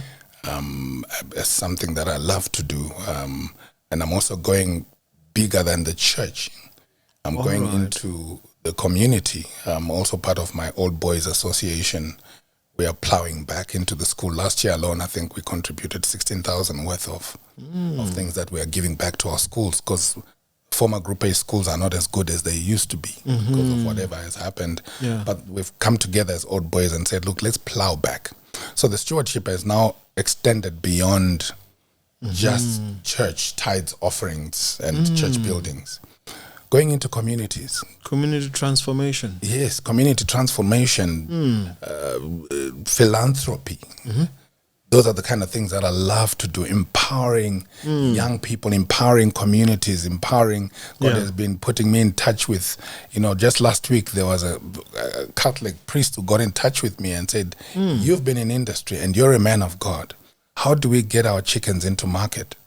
And then I remembered some years that I was operations director of a chicken production company. And I said, I still have numbers in my phone. I still rub shoulders with the chief of this company and the guy. So I picked up phones, gave him a number. In fact, picked up a phone call and I said, dude, can you help this guy with market? And says, what does he have? How many chickens? What sizes? Okay. He says, yeah, send him to me. I can take his next batch in September. Wow. So things like that, just getting into spaces and empowering God's people to be able to do, number one, to live, poverty alleviation, but not only that, for practical Christianity to be felt. Because I believe Jesus was not just a preacher man on a pulpit. No.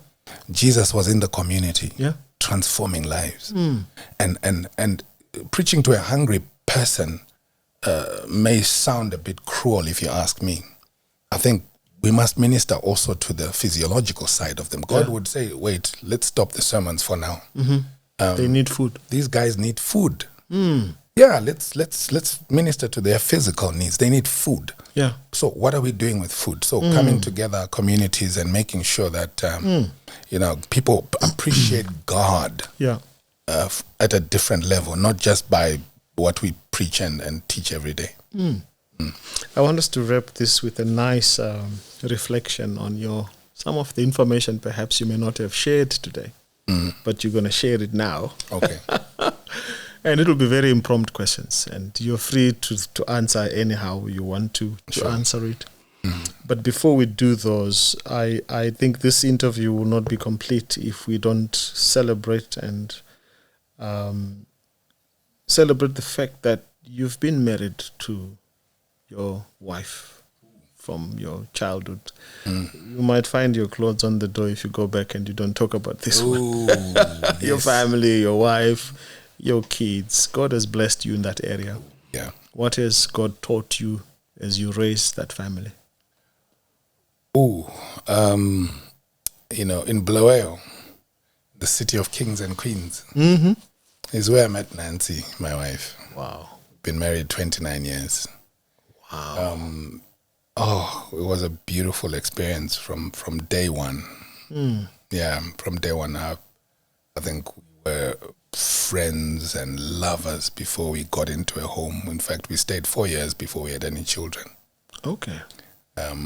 So God gave me a beautiful wife, God-fearing too. And I'll tell you something, and I'm not saying this so that I encourage anybody to do what I did, but it's a real truth. My wife was an Adventist when I met her. Okay. And we were girlfriend and boyfriend. I was Adventist, she wasn't. I was now thinking about marrying, but I was afraid to marry a non-Adventist. So I said, this is going to be tough. I don't think I'll end up marrying. And she said to me, and this is profound, she says, I'm not going to become Adventist just to get married. I need to become Adventist for myself. Oh, wow. Because I believe it. Wow. So we almost broke up. I'm telling you this testimony because it means something. She went her way, we're drifting apart. And I didn't know that because she was in college. She talks about a Pastor Dube, Dr. Dube. I was now in Harare. Oh, no, I was now in Gweru. She was in Bulawayo. A pastor did a crusade. And she happened to go because she had started going to church when we were together as boyfriend and girlfriend. All right. So she was familiar. She was familiar. And then this guy made a call. And then she went in terms of that call, whatever was being called for.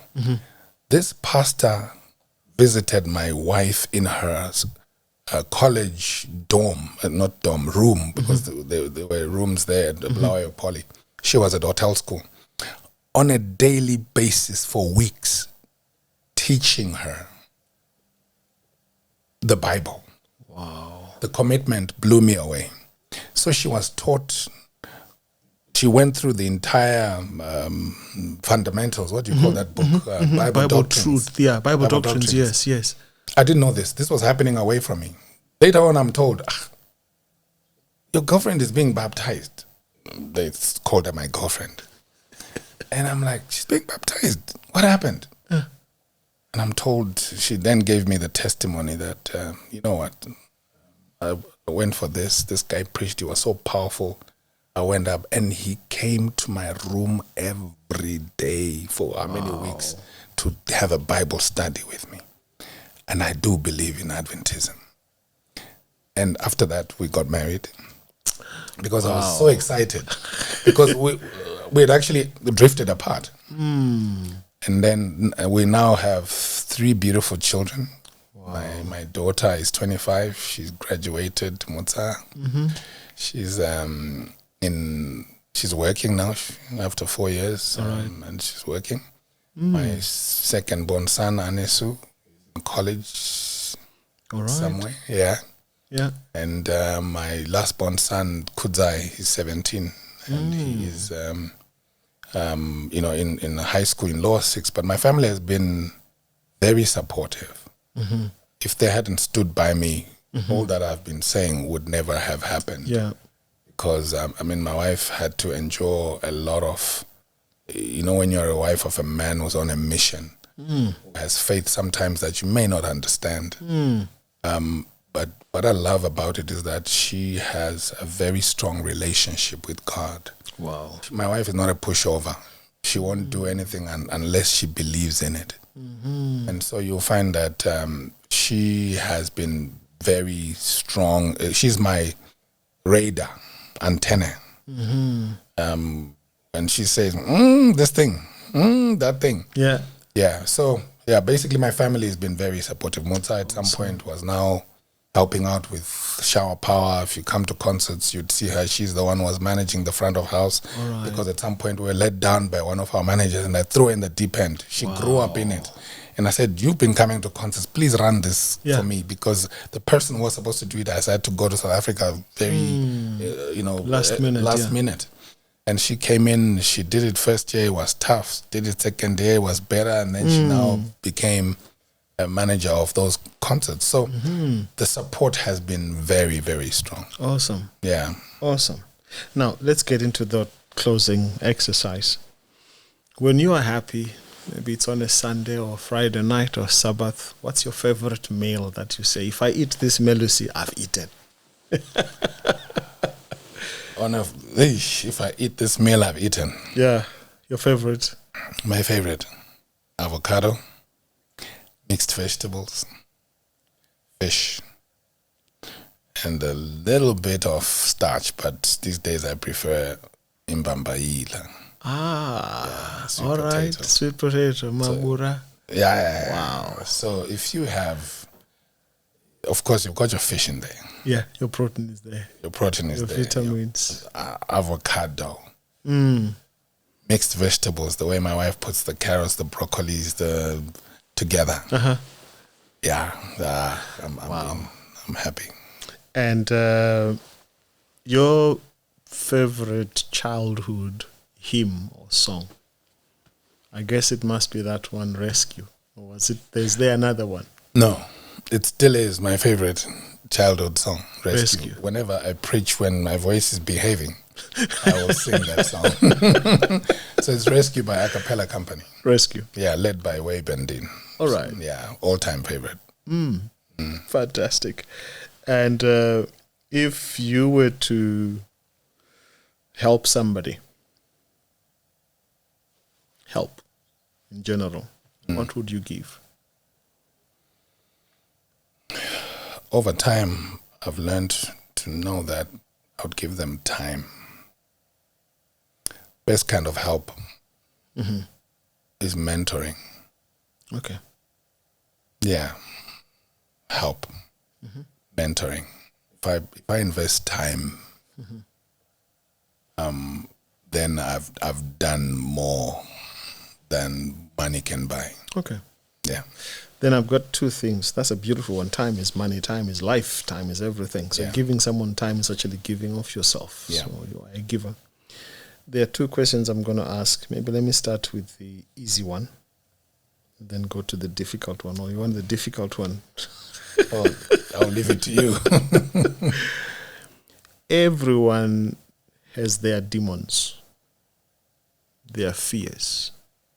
What's your greatest fear? Okay.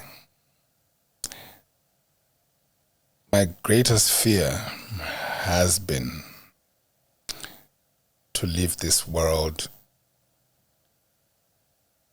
and without having left something to ensure that my children will go through school and at least make it through college. First tier. Second tier is having left them in a place where their connection with God can not be removed. Yeah. Inheritance, material for me is secondary. You want to leave them with the Bible like your grandfather did? I want to leave them with a Bible and a pair of spectacles. Oh, that's deep. Because the pair of spectacles is the ability to see. Yes. The vision. Clearly. Yeah. Make the vision clear to them. That's it.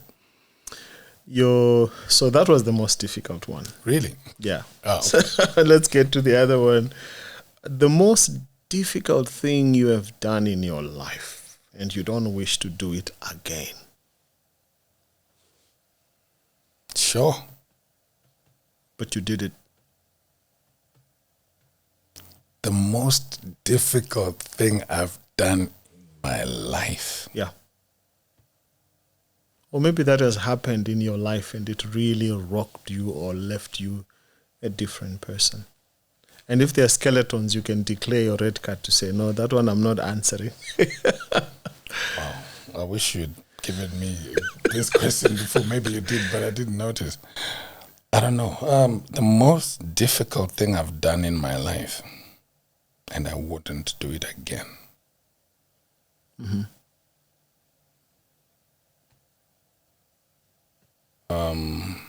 Okay.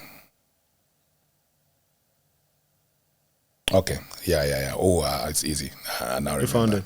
I found it. Share that. is to chase after money. Okay. Yeah. You went hard at it. I went hard at it. In my 30s and early 40s, I was running. I ran hard. I did things I will regret for the rest of my life.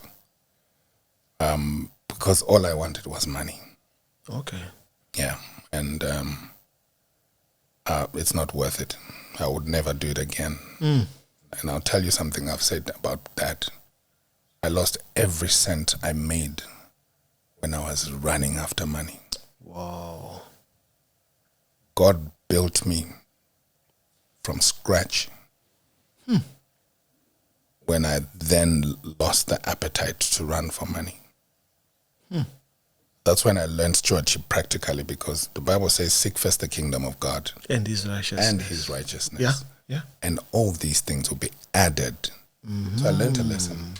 Money that's added will bless you. The blessing of the Lord maketh rich and addeth no sorrow with it. Money that you look for, the love of money, will hurt you. Is the root of all evil. It will hurt you. It will destroy you. Biggest thing I made was to be too ambitious, too hungry, running hard towards money, and not caring what was in the way. I won't do it again. That's a powerful lesson right there. And I'm going to give you now the chance to maybe share with us anything you have not shared with us for the past hour or so that you think this melody I would like to share with people out there.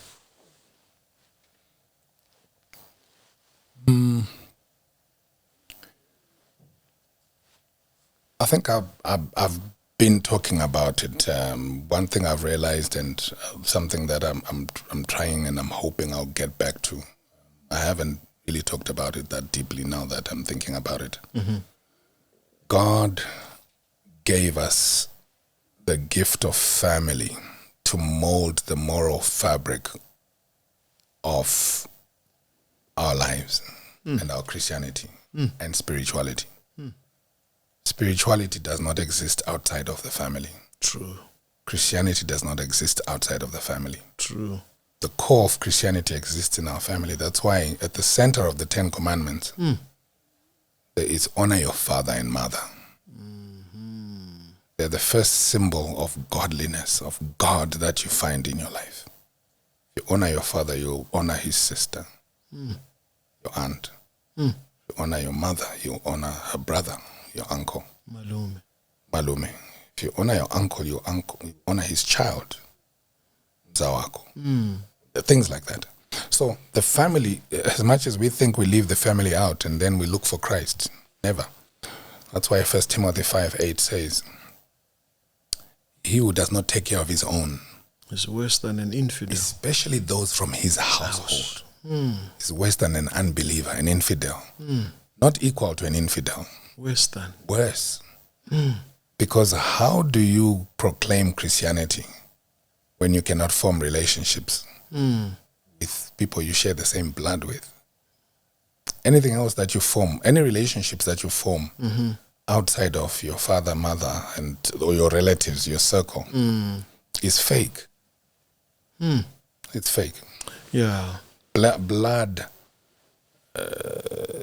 is the first connection we have, and blood is what will also save us. It is through the blood of Christ. Without the shedding of blood, there's no remission of sin. If the same blood runs in you as in your brother, and you cannot reconcile, how do you expect to be reconciled with the blood of Christ? Because it's blood too. It's about brotherhood. It's about sisterhood. So I think that's something that I hadn't shared, but that I believe with all my heart. Whenever possible, try and find your relatives. Try and get along with them. Try and help them out. Don't be a big impact out there, but terrible with the relations in your own family. Wow. Man, I could go on with this interview. There's so much from you that is just a wellspring of life. And I pray that the Lord continues to bless you and bless your visions and bless your family. Your fears have been catered for. You've raised a family now. Ooh, imagine that.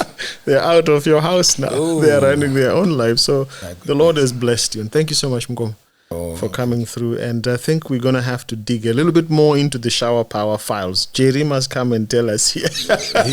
Why he's the main actor. Why he's the main actor. A lot of these things. All these years. But thank you so much and God bless you. I also want to thank you, Melusi. You're welcome. You have been a beacon, and this MelVee has been a wonderful tool that the Lord has been using in this ministry. Mm-hmm. And your family, I've met you as a family before with your wife in Cape Town and other times, but the Lord is using you in amazing ways. And I listen to you speak. Even do you? Share, I listen to you speak. I watch you on TikTok, and I also realize that this guy is speaking from the heart, because I look out for things like that. All right.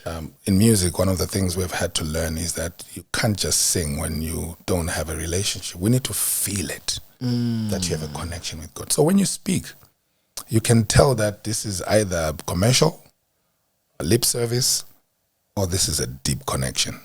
And I must say that I felt that when you speak, and I also feel it, and it's evident when we see the works of your hands that the Lord has placed upon you. So God bless you for that. Thank you so much, my brother. Really appreciate it coming from you. It means a lot. And wish you all the best. And to our viewers and our listeners out there, this is all we had for you today. And you know what? I give you the permission to comment below. I'm going to leave the chat room open and I want to hear from you. And please do not forget to subscribe and to share this video with someone. And get in touch with us if you have a story and a journey with God that you'd like to share with the world. And having said that, let me wish you all the best and say God bless you. God bless you.